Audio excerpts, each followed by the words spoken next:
Selamat pagi jemaat CCC yang dikasihi Tuhan. Saya yakin dimanapun saudara-saudariku berada, di rumah, saudara-saudari sekalian dalam keadaan yang penuh dengan sukacita. Amin. Amin. Saat ini masih dalam nuansa Pentakosta.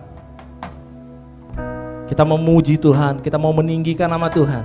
Karena kita percaya Roh Kudus hadir bersama-sama dengan kita. Ketika kita membuka hati kita, ketika kita menyerukan nama Tuhan, kita percaya Roh Kudus akan menuntun hidup kita. Mari kita berdoa. Bapa kami di dalam surga, terima kasih Tuhan buat pagi hari ini. Kami mengucap syukur Tuhan buat apa yang Kau lakukan dalam kehidupan kami. Terima kasih juga Roh Kudus atas segala tuntunan-Mu dalam kehidupan kami. Terima kasih ya Bapa buat anak-Mu yang Kau berikan untuk menebus dosa umat manusia Yesus Kristus. Bapa, pada pagi hari ini kami mau menyiapkan hati kami. Kami mau memuji nama-Mu Tuhan. Kami mau mendengarkan firman-Mu ya Bapa. Tuntunlah kami Tuhan. Tuntunlah kami Tuhan dalam kebenaran firman-Mu. Terima kasih Tuhan. Kami siap memuji-Mu. Kami siap mendengarkan firman-Mu. Hanya di dalam nama Tuhan Yesus Kristus, Tuhan dan Juru Selamat kami. Semua jemaat CCC dimanapun kalian berada, mari kita katakan sama-sama. Amin. Amin. Amin. Haleluya Tuhan. Oh, kami mau menyembah-Mu, kami mau meninggikan nama-Mu.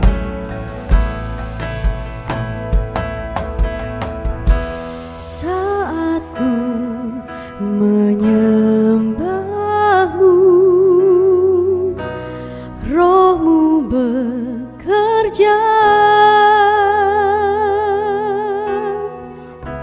saat ku memuji-Mu, Kau bertahta di atas pujian. Saat ku menyembah-Mu Tuhan. Haleluya. Mari kita nyatakan. Saat ku menyembah-Mu, Roh-Mu bekerja, saat ku memuji-Mu, Kau bertahta di atas pujian. Ku angkat hatiku, ku pandang kekudusan-Mu, saat ku sembah, ku puji-Mu, ku rasakan kehadiran-Mu Tuhan. Ku angkat hatiku, ku pandang kekudusan-Mu,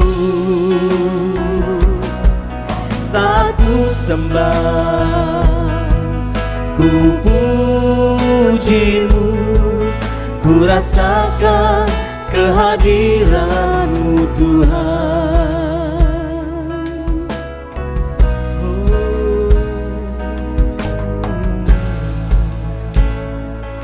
Saat ku menyembah-Mu Tuhan, saat ku menyembah-Mu, Roh-Mu bekerja, saat ku memuji-Mu, Kau bertahta di atas pujian.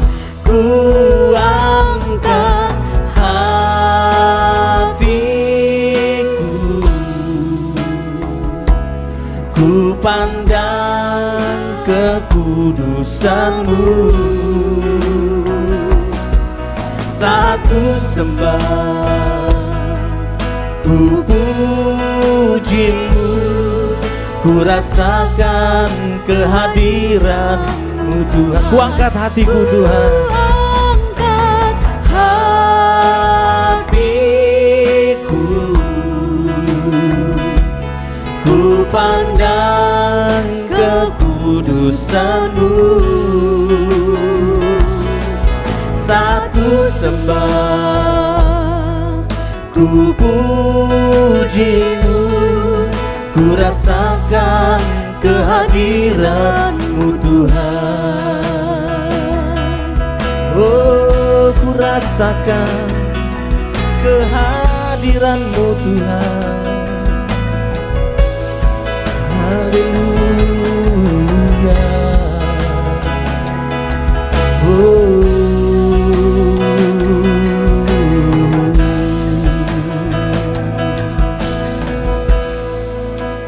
ku sembah kudus,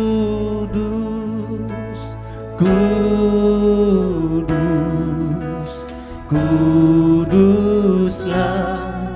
Tuhan, dan ku sanjung Kau mulia, mulia bagimu Tuhan.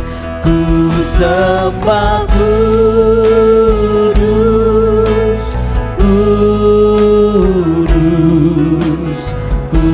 kuduslah Tuhan, dan ku sanjung Kau mulia, mulia bagimu Tuhan, bagimu Tuhan, bagimu Tuhan, oh bagimu Tuhan, bagimu Tuhan. Haleluya. Oh, kami memuji-Mu, kami tinggikan nama-Mu. Haleluya, haleluya. Oh, kuduslah Engkau Tuhan, kuduslah Engkau Tuhan, kami menyembah-Mu. Engkau yang layak. Haleluya, haleluya. Engkau yang layak. Haleluya Tuhan, haleluya Tuhan. Oh, haleluya Tuhan. Terima kasih Tuhan, terima kasih Tuhan. Engkau Allah yang kudus, kudus, kudus, kuduslah Engkau Tuhan. Dimuliakanlah Engkau di antara segala bangsa.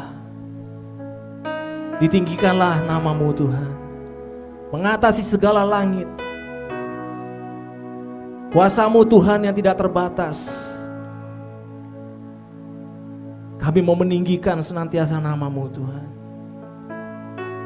Dan saat ini Tuhan, ketika kami membuka hati kami Tuhan, membuka telinga kami Tuhan untuk diisi kebenaran firman-Mu Tuhan.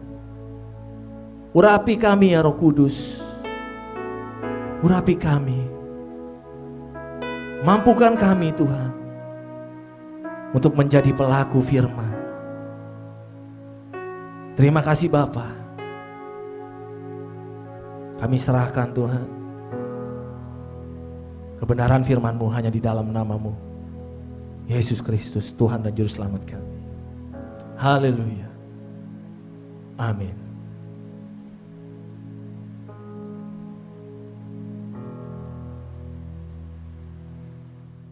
Shalom. Selamat pagi Bapak Ibu Saudara sekalian yang saya kasihi dan yang dikasihi oleh Tuhan kita Yesus Kristus. Bersyukur sekali pada pagi hari ini kita bisa bersama-sama mendengarkan firman Tuhan dan menerima apa yang Tuhan ingin sampaikan kepada kita. Dan saya rasa kita akan menerima suatu pesan yang sangat penting pada hari ini, karena kita sedang memasuki masa-masa di mana kita menantikan hari pencurahan Roh Kudus. Kita akan merayakan Pentakosta secara bersama-sama, tetapi pada minggu-minggu ini kita akan mulai melihat pengajaran-pengajaran tentang Roh Kudus. Dan saya rasa ini merupakan sesuatu hal yang sangat penting bagi kita, khususnya dari aliran Pentakosta, untuk kita benar-benar mengerti dan memahami peranan Roh Kudus di dalam kehidupan kita orang-orang beriman. Dan saya percaya kita akan melihat apa yang Tuhan Yesus mau sampaikan kepada murid-muridnya.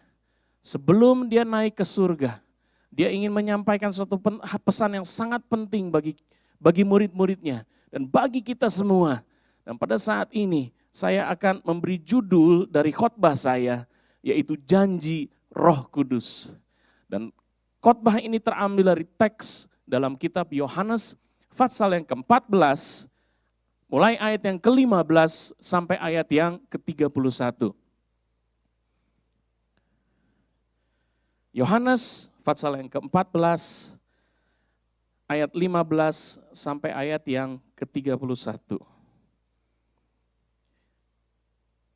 Seperti tadi yang sudah saya singgung, bahwa momen ini adalah momen ketika Tuhan Yesus telah selesai melakukan perjamuan terakhir dengan murid-muridnya.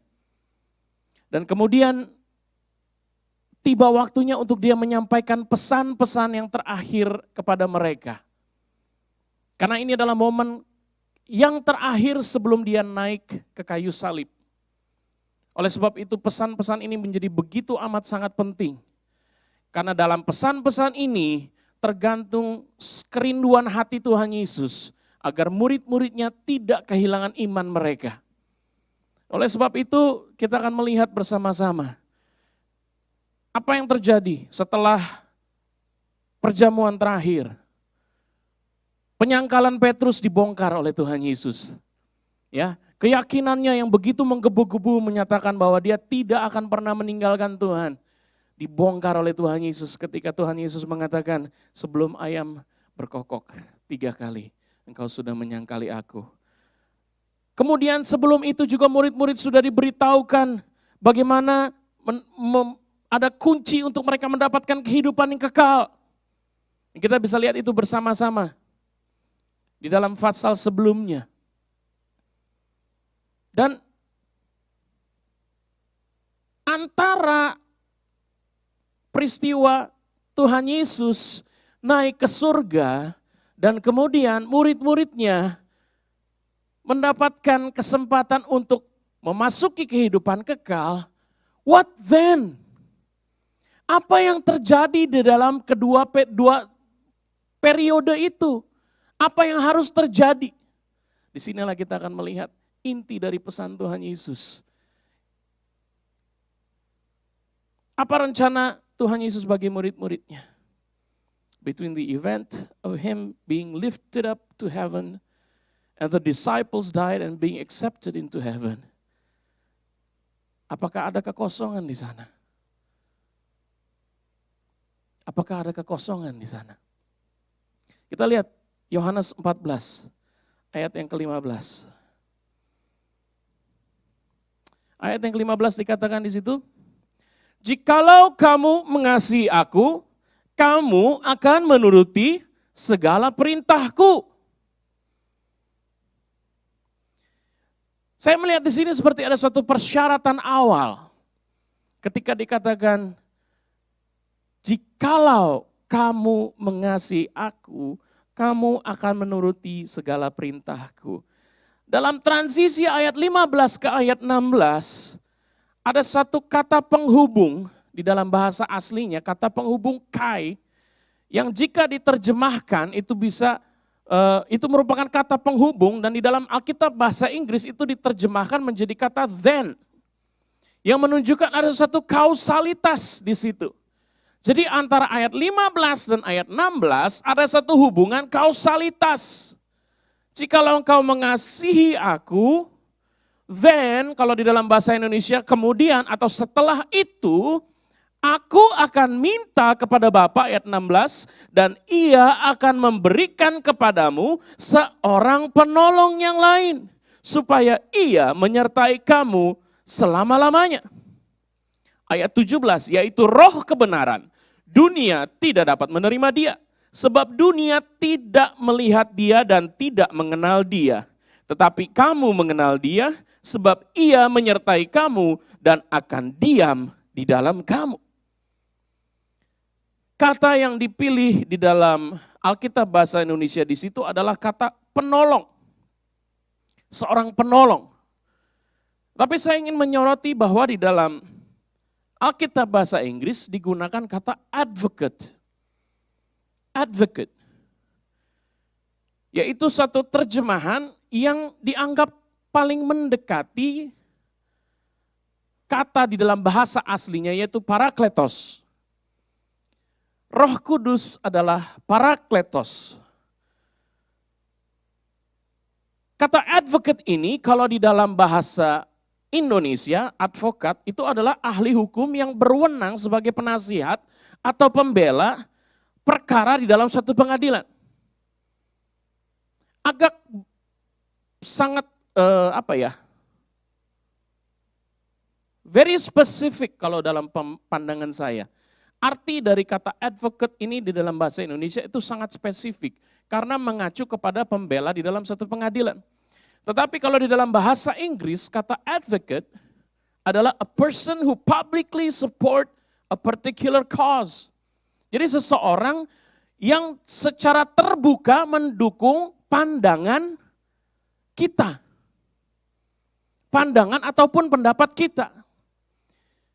Dan inilah yang menjadi peran Roh Kudus yang utama. Ketika Roh Kudus berdiri dan kemudian menyatakan suatu persetujuan dengan apa yang kita sampaikan.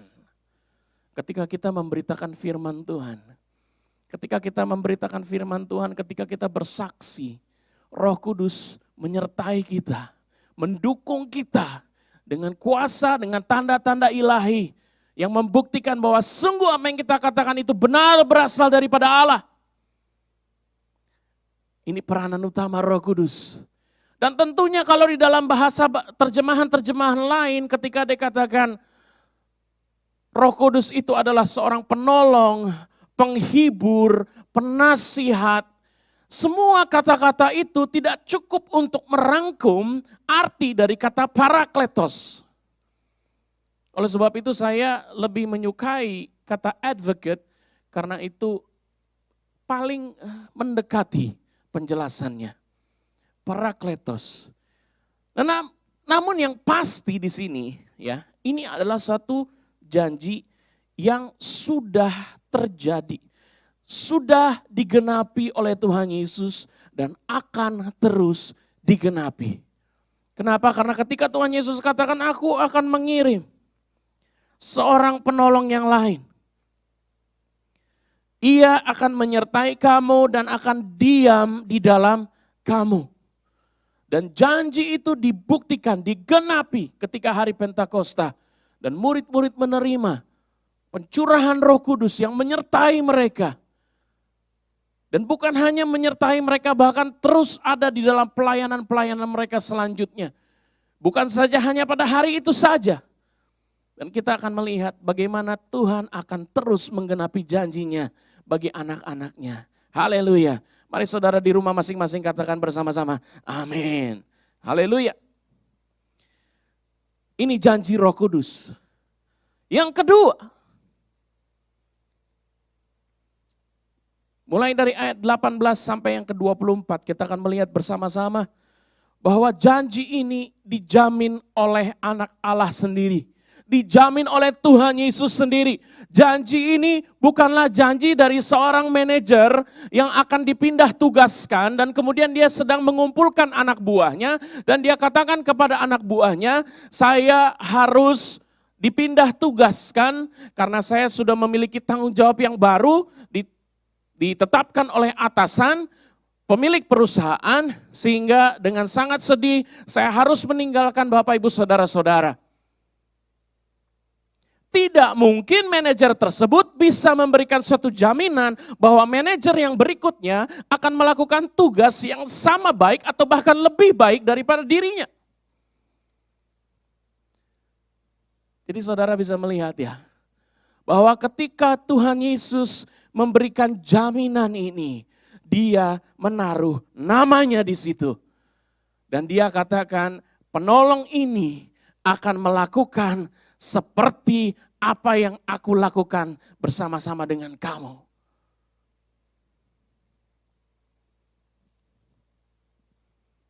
Ada 4 jaminan dan 1 klarifikasi yang Tuhan Yesus berikan di dalam ayat 18 sampai ayat yang ke-24. Kita akan melihat bersama-sama ayat 18. Aku tidak akan meninggalkan kamu sebagai yatim piatu. Aku datang kembali kepadamu. Ada satu jaminan kehadiran Tuhan Yesus di situ lewat Roh Kudus. Ada satu jaminan kehadirannya karena ketika Dia mengatakan aku tidak akan meninggalkan kamu sebagai yatim piatu, kalimat ini adalah satu idiom yang sering kali digunakan juga untuk menyatakan seperti keadaan meninggalkan kamu dalam keadaan tidak berdaya. Idiom yang digunakan adalah meninggalkan kamu sebagai anak yatim piatu. Meninggalkan kamu dalam keadaan tidak berdaya. Artinya apa? Ketika Tuhan Yesus pergi ke surga, Dia katakan kepada murid-muridnya, aku tidak akan meninggalkan kamu dalam keadaan tidak berdaya.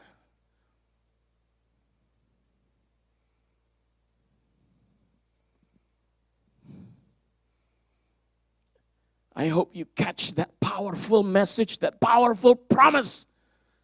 Kita tidak ditinggalkan helpless, tanpa daya.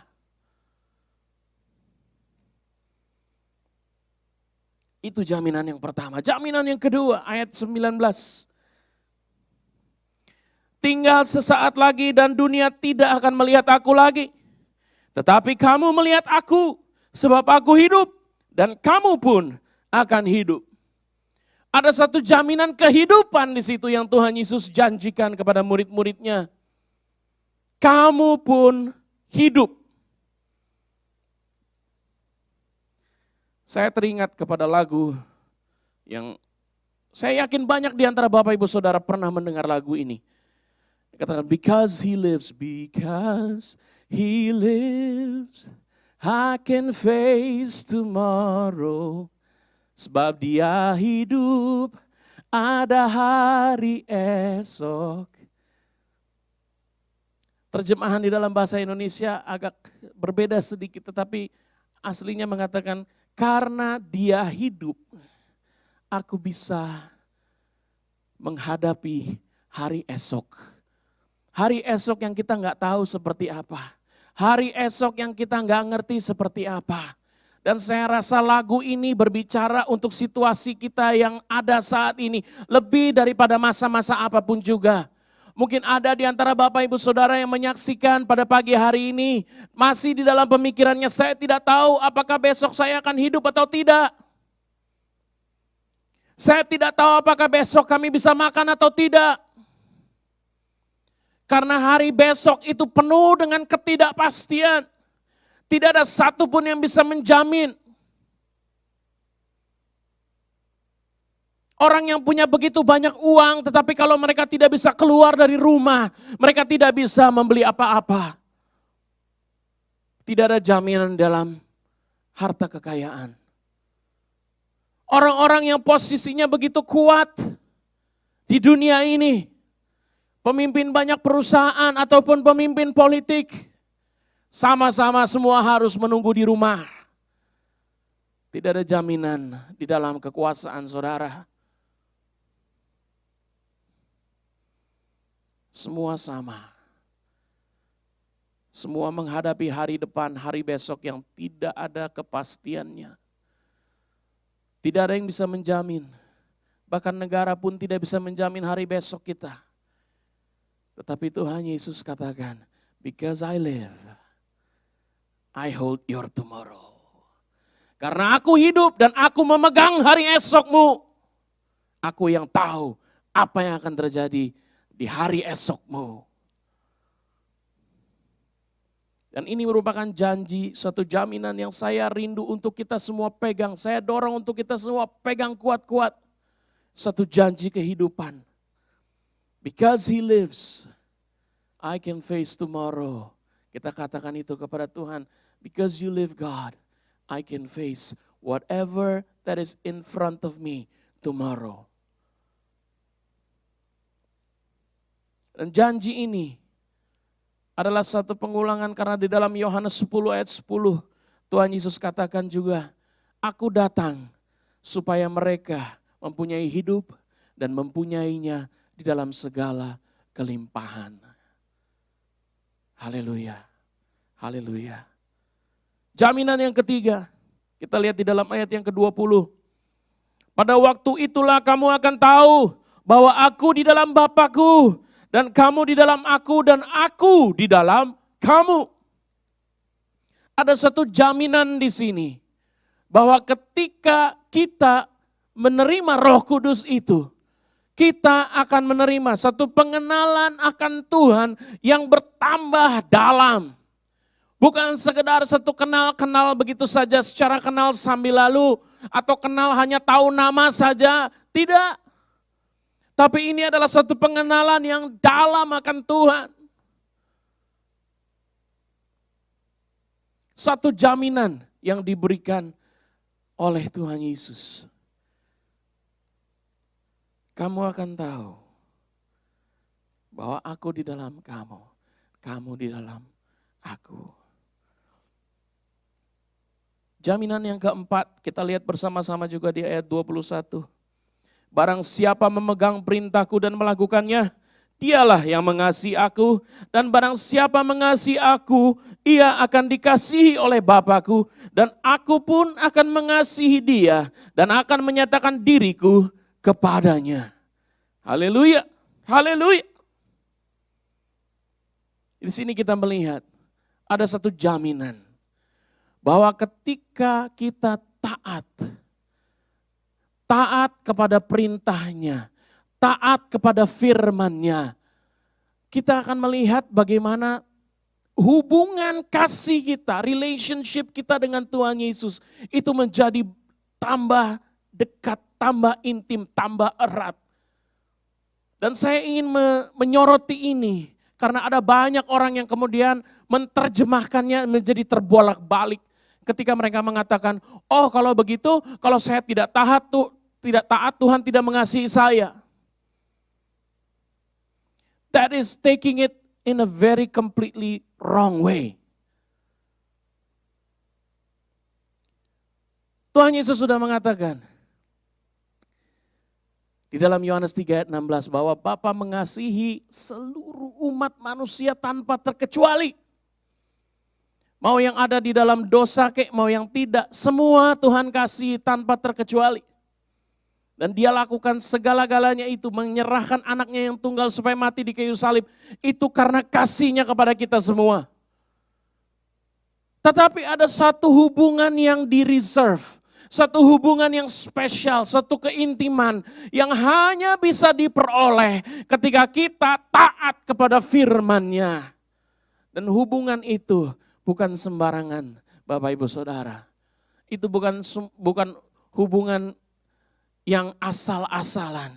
Itu satu hubungan yang intim, yang hanya kita bisa peroleh ketika kita meluangkan waktu kita, mendengarkan firman-Nya, melakukannya, dan meluangkan waktu kita di hadirat Tuhan. Ketaatan sebagai efek dari kasih kita kepada Tuhan. Dan kalau kita mengatakan kita sungguh-sungguh mengasihi Tuhan, ini harusnya dibalik Bapak Ibu Saudara. Kalau kita betul-betul mengatakan kita mengasihi Tuhan, harusnya kita taat sama Tuhan. Ini adalah suatu hal yang saya ulang-ulang harus terangkan kepada anak saya. Karena anak saya masih kecil, belum terlalu mengerti, belum terlalu paham.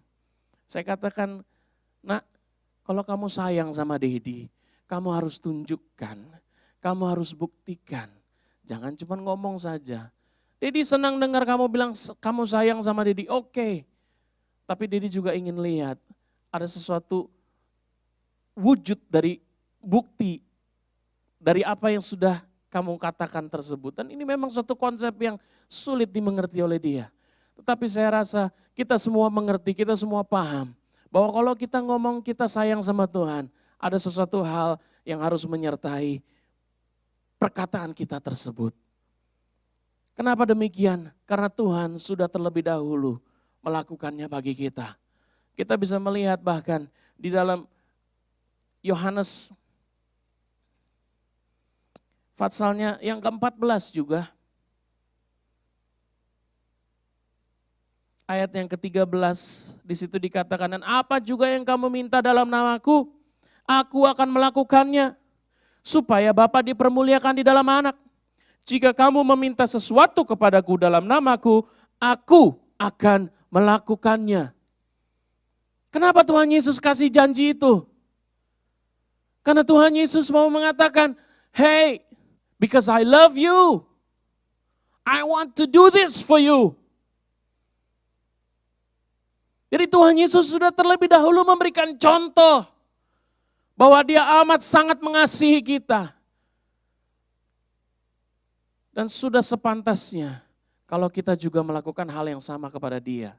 Dan kalau kita katakan kita mengasihi Tuhan, kita akan taat kepada perintahnya. Ayat 22 dan 24 merupakan suatu klarifikasi.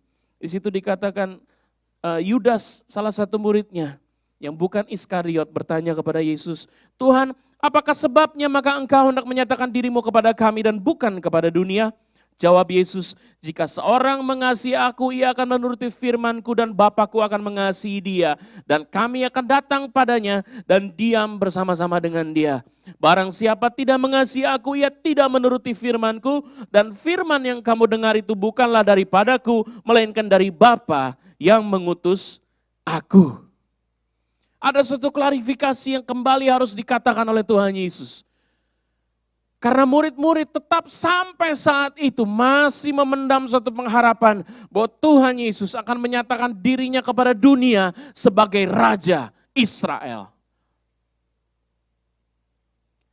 Dan hal ini harus diluruskan oleh Tuhan Yesus, diklarifikasi. Dan dia kembali mengulang apa yang sudah dia terangkan di dalam ayat sebelumnya. Jadi ada 4 jaminan yang Tuhan berikan di dalam ayat-ayat ini.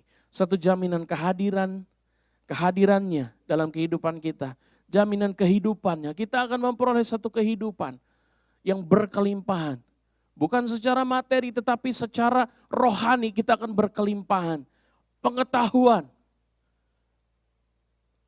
Kita akan mengenal Tuhan dengan lebih dalam, dengan lebih intim lagi. Dan kemudian ketaatan. Di dalam ketaatan kita mengasihi Tuhan, kita membuktikannya dengan ketaatan kita.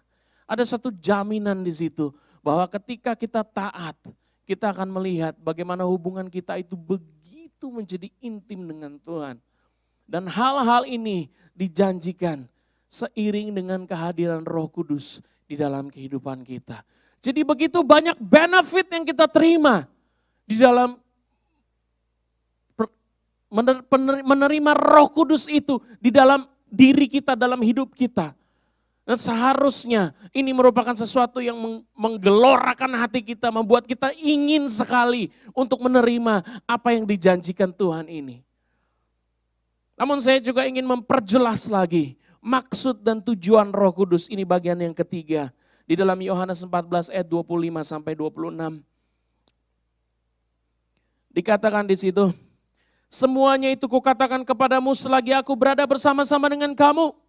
Tetapi penghibur yaitu Roh Kudus yang akan diutus oleh Bapa dalam namaku, dialah yang akan mengajarkan segala sesuatu kepadamu dan akan mengingatkan kamu akan semua yang telah kukatakan kepadamu.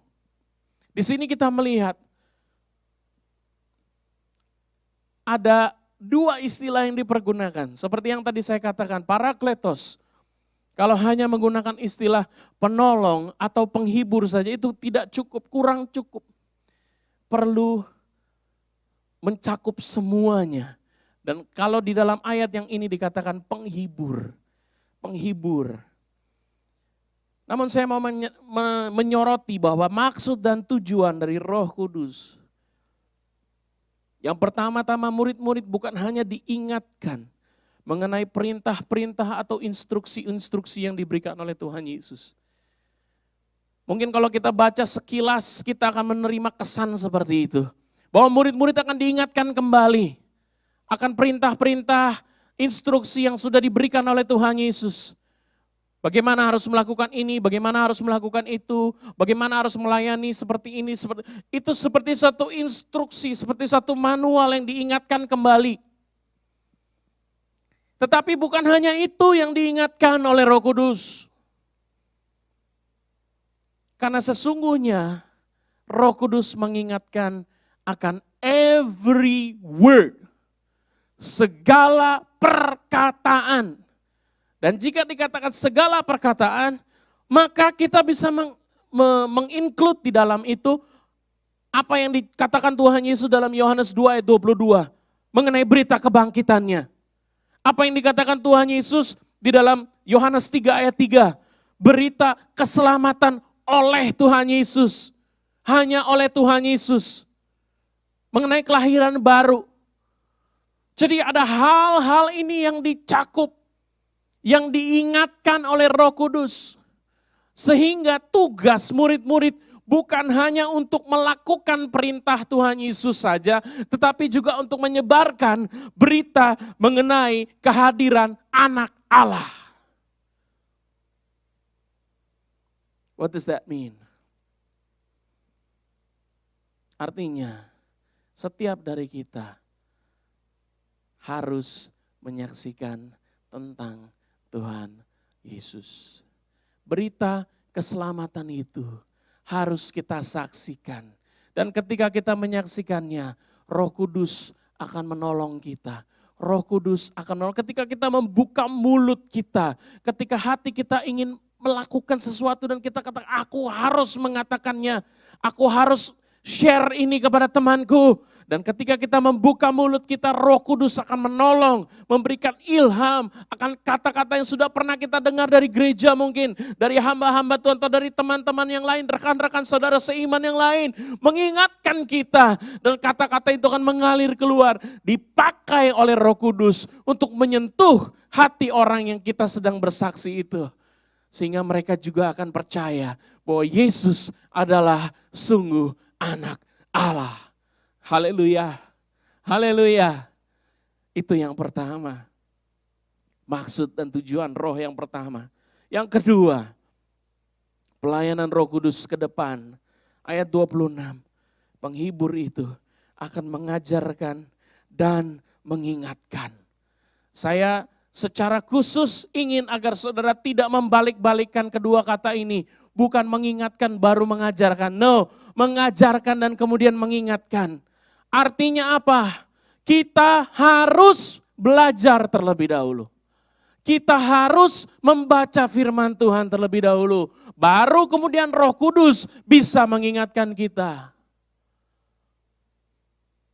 Jadi nggak ada tuh yang namanya kita cuma dengar khotbah aja, kita nggak mau baca firman Tuhan sendiri, Alkitabnya kita biarin begitu saja, kita nggak baca sama sekali, lalu kita berharap Roh Kudus akan mengingatkan kita akan ayat-ayat firman Tuhan. Ya mungkin diingatkan apa yang saudara pernah dengar, sekali dua kali saudara datang ke gereja. Apalagi kalau saudara tidak rajin datang ke gereja. Apa yang mau diingatkan oleh Roh Kudus? Roh Kudus mengingatkan kita.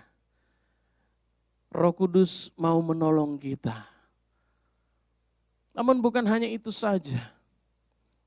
Masih di dalam kaitannya dengan yang pertama tadi ketika kita memberitakan mengenai Yesus sebagai Anak Allah. Ayat yang 12 kalau kita lihat sebelumnya. Yohanes 14 ayat 12. Aku berkata kepadamu sesungguhnya barang siapa percaya kepadaku ia akan melakukan juga pekerjaan yang aku lakukan. Bahkan pekerjaan-pekerjaan yang lebih besar daripada itu. Sebab aku pergi kepada Bapa. Roh Kudus menolong kita untuk melakukan pekerjaan dan tugas yang Tuhan ingin kita lakukan di dalam hidup kita. Itu adalah esensi dari baptisan Roh Kudus. Itu adalah esensi dari hari Pentakosta. Ketika Tuhan mencurahkan kuasa Roh Kudusnya ke atas kita masing-masing. Ketika Tuhan Yesus mencurahkan rohnya yang kudus kepada murid-muridnya itu yang menanti di loteng Yerusalem. Itu semua karena mereka punya tugas. Mereka harus bersaksi kepada orang-orang yang sedang berkumpul di luar loteng Yerusalem itu. Dan untuk tugas yang penting itu, Roh Kudus memberi mereka kekuatan sehingga mereka bisa menyelesaikan tugas tersebut dengan baik. Dan pada hari itu dikatakan ada 5.000 orang menyerahkan hidupnya kepada Tuhan Yesus. Roh Kudus menolong kita untuk melakukan pekerjaan yang Tuhan ingin kita lakukan. Sesuai dengan janjinya di dalam Kisah Para Rasul 1 ayat 8 dikatakan, tetapi kamu akan menerima kuasa kalau Roh Kudus turun ke atasmu. Dan kamu akan menjadi saksiku di Yerusalem, seluruh Yudea dan Samaria dan sampai ke ujung bumi. Itu adalah janji Tuhan yang menyertai pencurahan Roh Kudus-Nya. Dan saya berdoa untuk kita semua memiliki kerinduan di dalam hati kita untuk dipenuhi dengan Roh-Nya yang kudus. Karena setiap kita punya satu tugas yang harus kita lakukan di dunia ini. Dan untuk memastikan tugas yang daripada Tuhan itu bisa terlaksana dengan baik, kita perlu pengurapannya, kita perlu kuasa Roh Kudus-Nya yang menyertai kita dan memampukan kita. Ayat 27-31 sebagai penutup. Dikatakan, damai sejahtera ku tinggalkan bagimu, damai sejahtera ku berikan kepadamu. Dan apa yang kuberikan tidak seperti yang diberikan oleh dunia kepadamu. Janganlah gelisah dan gentar hatimu. Kamu telah mendengar bahwa aku telah berkata kepadamu, aku pergi. Tetapi aku datang kembali kepadamu.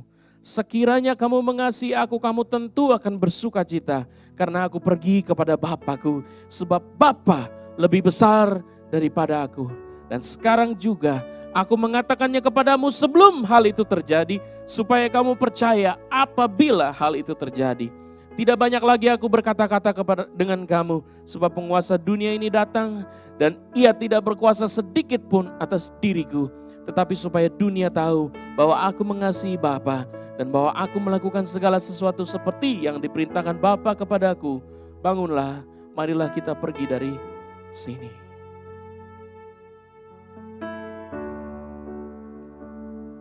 Murid-murid seharusnya bersuka cita karena Yesus pergi kepada Bapa. Itu kata Yesus. Kenapa? Murid-murid seharusnya bersuka cita karena ketika Yesus pergi kepada Bapa itu berarti dia sedang di-glorify, dia sedang dimuliakan. Murid-murid harusnya bersuka cita karena itu berarti tugas Tuhan Yesus sudah digenapi. Dan ketika tugas Tuhan Yesus sudah digenapi, Roh Kudus bisa melakukan tugasnya saat ini.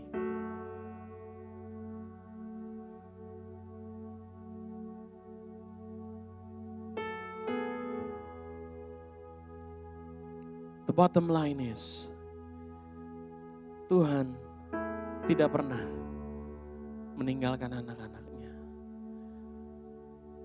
Dan ketika Tuhan Yesus mengatakan, aku pergi kepada Bapa, sesungguhnya dia tidak benar-benar meninggalkan mereka. Karena dia sudah mengirimkan seorang advocate, parakletos, untuk menyertai kita. Sehingga kita tidak pernah benar-benar sendirian. Tidak ada yang namanya kekosongan itu. Tidak ada. Tidak ada. Dia selalu memegang kendali atas segala sesuatu.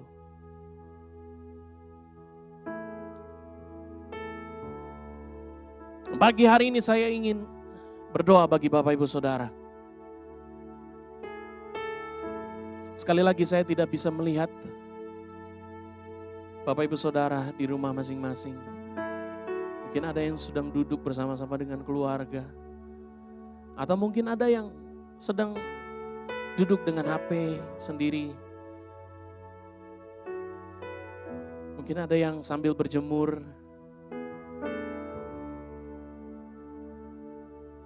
Mungkin di kamar masing-masing atau dimanapun juga saudara berada. Saya tidak bisa melihat. Tapi ini merupakan momen yang sangat baik sekali menurut hemat saya. Karena dalam situasi yang private, yang personal seperti ini, jika Bapak Ibu Saudara merasakan jamahan Tuhan di dalam hatimu, saya minta supaya Bapak Ibu Saudara segera meresponinya saat ini. Kalau di dalam ibadah secara bersama-sama, mungkin masih ada yang merasa sungkan, malu, kalau mengangkat tangan sendiri. Tetapi dalam situasi seperti ini, saudara bisa mengangkat tanganmu dimanapun engkau berada.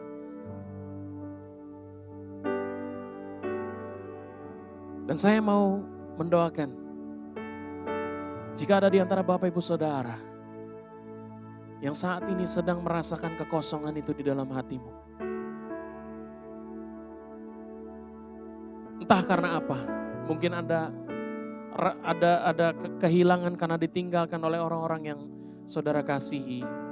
Atau mungkin ada yang merasa kesepian karena jauh dari keluarga. Atau mungkin ada yang merasa kesepian karena tidak bisa berkumpul dengan teman-teman, dengan orang-orang yang selama ini berhubungan dengan baik dengan saudara. Dan saudara merasakan kesepian itu, kekosongan itu. Saya mau berdoa bagi saudara, supaya Tuhan mengirimkan Roh-Nya yang kudus, memenuhi hatimu, sehingga engkau tidak lagi merasa sendirian. Mungkin ada di antara Bapak Ibu Saudara yang rindu untuk dipenuhi dengan kuasa itu. Karena Bapak Ibu Saudara tahu ada satu tugas yang penting yang menanti di depan saudara. Dan saya katakan ini bukan karena ini masih 2 minggu sebelum hari Pentakosta, jadi kita nggak harus berdoa. No. Kita bisa berdoa supaya Tuhan mencurahkan Roh-Nya yang kudus kapan saja. Tidak perlu hari Pentakosta. Jadi saya mau berdoa untuk Bapak Ibu Saudara saat ini. Kalau Bapak Ibu Saudara ingin dipenuhi oleh Roh Kudus, dipenuhi oleh kuasa dari tempat yang maha tinggi. Karena saudara tahu ada tugas yang menanti saudara. Ada keluarga yang harus dilayani di rumah. Ada keluarga yang harus benar-benar saudara saksikan mengenai kasih Tuhan. Dan saudara butuh kekuatan daripada Roh Kudus. Saya mau berdoa bagi saudara.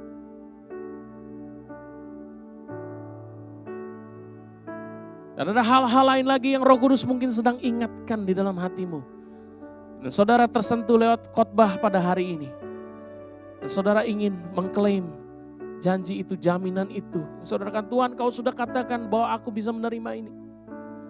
Kita akan mengklaim bersama-sama, kita akan minta di dalam nama Tuhan Yesus Kristus. Karena ada janji firman Tuhan juga. Bahwa Bapa di surga, Dia adalah Bapa yang baik. Dia adalah Bapa yang baik.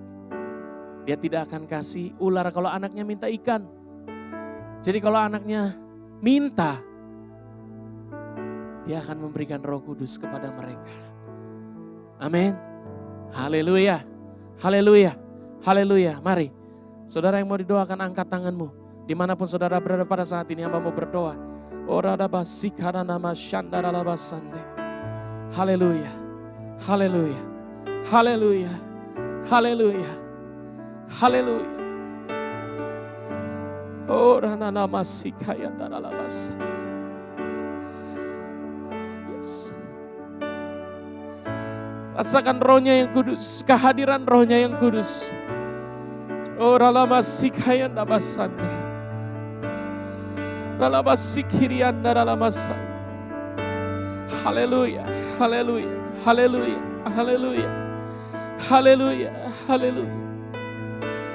Oh yes Lord, yes Lord, yes Lord, yes Lord, yes Lord. Haleluya, haleluya, haleluya. Mari kita katakan, ku buka hati untuk Roh-Mu Tuhan. Ku buka hati menyembah-Mu Yesus.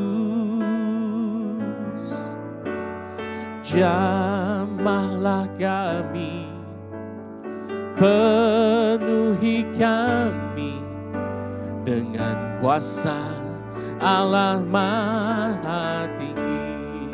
Katakan sekali lagi, ku buka hati. Ku buka hati untuk Roh-Mu Tuhan.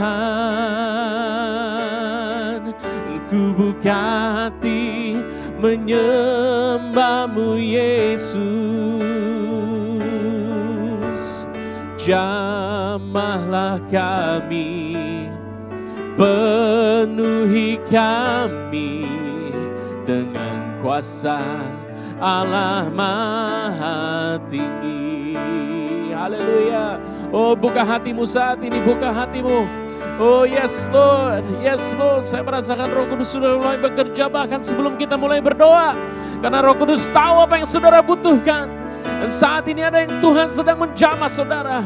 Terimalah di dalam nama Tuhan Yesus Kristus. Oh yes Lord, yes Lord. Bapa, kami berdoa di dalam nama Tuhan Yesus Kristus. Marilah Tuhan Engkau melihat setiap tangan-tangan yang terangkat. Hati-hati yang terbuka untuk-Mu ya Tuhan. Mereka yang sungguh merindukan lawatan Roh-Mu yang kudus ke atas kehidupan mereka. Mereka yang saat ini sedang kesepian di kamar kosnya, di apartemennya, di rumahnya masing-masing. Mereka yang sedang merasa kesepian, Tuhan tolong saat ini lawat mereka ya Tuhan. Lawat ya Tuhan. Biar mereka merasakan dengan nyata kehadiran-Mu di tengah-tengah mereka saat ini.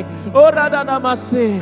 Dan saat ini juga Tuhan ada mereka yang membutuhkan kuasa dari tempat yang maha tinggi itu. Kuasa yang akan menyertai mereka. Karena mereka tahu tugas ini begitu berat. Mereka tidak sanggup melakukannya dengan kekuatan mereka sendiri. Mereka membutuhkan Engkau ya Tuhan. Mari hamba berdoa di dalam nama Tuhan Yesus. Biarlah Engkau mengalirkan kuasa Roh Kudus-Mu ke dalam kehidupan mereka. Sehingga mereka merasakan ada suatu kekuatan yang baru. Ada suatu kekuatan yang supranatural yang akan menyertai mereka. Sehingga mereka nggak tahu gimana caranya. Bahkan mereka bingung sendiri. Karena tugas itu bisa terselesaikan dengan baik. Karena mereka tahu itu adalah Tuhan yang telah campur tangan. Hamba berdoa saat ini bagi mereka yang membutuhkan suatu jamahan untuk kesembuhan dalam hidup mereka ya Tuhan, dalam diri mereka. Di dalam nama Tuhan Yesus Kristus. Mari Tuhan Engkau sembuhkan mereka ya Tuhan. Sembuhkan mereka ya Tuhan. Bukan hanya fisik mereka, tetapi emosi mereka, hati mereka sembuhkanlah ya Tuhan. Hubungan-hubungan yang retak di dalam nama Tuhan Yesus sembuhkanlah ya Tuhan. Ketika mereka taat kepadamu ya Tuhan, mereka akan mengalami satu restorasi dalam hidup mereka. Restorasi hubungan mereka dengan Tuhan itu di-restore, itu dipulihkan. Mereka merasakan suatu keintiman dengan Tuhan yang belum pernah mereka rasakan bahkan sebelumnya ya Tuhan. Keintiman yang lebih dalam dengan Tuhan. Nama berdoa Tuhan di dalam nama Tuhan Yesus Kristus. Setiap anak-anak-Mu yang menyaksikan pada pagi hari ini. Mereka yang sudah meluangkan waktu mereka untuk beribadah di tempat mereka masing-masing pada pagi hari ini. Bapa, hamba berdoa, Engkau lihat kerinduan mereka. Itu berarti mereka menaruh satu prioritas dalam hidup mereka untuk mencari Tuhan. Tuhan, lihatlah hati mereka. Dan mari Engkau lakukan apa yang menjadi kerinduan hati mereka ya Tuhan. Kau jawab sesuai dengan kasih karunia-Mu dalam kehidupan mereka. Terima kasih Tuhan, terima kasih Tuhan. Dan pada akhirnya Bapa, hamba-Mu minta, biarlah kehadiran Bapa di surga yang begitu manis, hadirat Bapa di surga yang begitu indah, turun di dalam rumah tangga setiap anak-anak-Mu yang menyaksikan pada pagi hari ini. persekutuan dengan roh, dengan Tuhan Yesus Kristus yang begitu manis menyertai mereka. Dalam kehidupan mereka, menapaki jalan kehidupan mereka masing-masing ya Tuhan. Ada satu penyertaan yang manis dari Tuhan Yesus Kristus. Dan persekutuan dengan Roh Kudus itu, Allah Trinitas hadir seutuhnya dalam kehidupan setiap anak-anak-Mu ya Tuhan. Mulai dari saat ini sampai Maranatha, Tuhan Yesus datang kembali. Mari semua yang percaya kita bersama-sama katakan amin, amin, haleluya. Selamat hari Minggu, Tuhan Yesus memberkati dan selamat melakukan tugas yang Tuhan sudah tentukan dalam kehidupan kita masing-masing. Haleluya, amin.